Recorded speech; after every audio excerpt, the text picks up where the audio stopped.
So it's a crazy story, and I won't get into it now, but I've had the opportunity to get to know Richard Branson over the last 9 or 10 years in lots of different settings and lots of different times. We've spent time together, normally 4, 5, 6 days at a time, and I've had the opportunity to interact with him a bunch and kind of share philosophies and thoughts and really watch him in his work environment.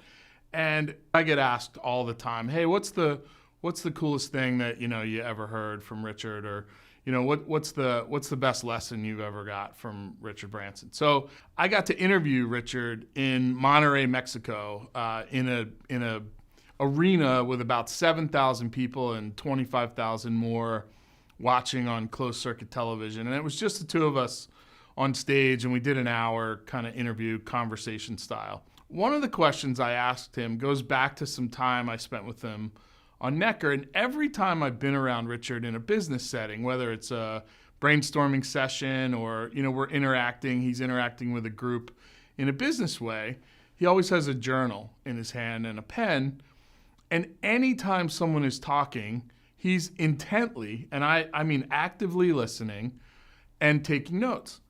And I've been in the room with him when people were sharing some, what I'll just call really dumb ideas. Ideas that had really very little merit in terms of quality. It was, in fact, people that wanted to hear themselves talk, and they were talking over each other, and they were trying to get his attention, and they were sharing like one dumb idea after the other. And I sat there and watched, and of course I thought, what a stupid idea.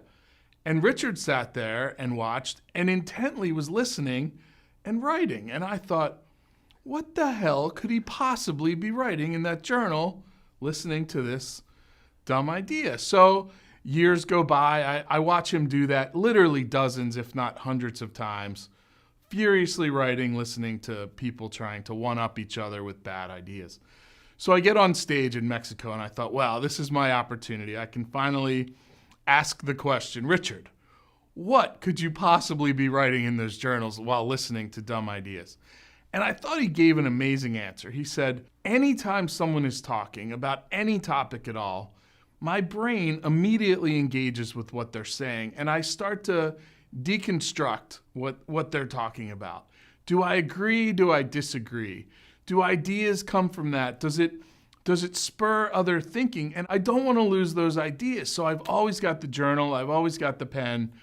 Anytime someone's talking and my brain's engaged with what they're saying, I'm just reflecting on what I'm thinking. And amazingly, those journals, Richard's written, several books, 5 or 6 books. They're all very prolific works, 500, 600, 700-page works. And those books are really the manifestation of all those journals he's kept.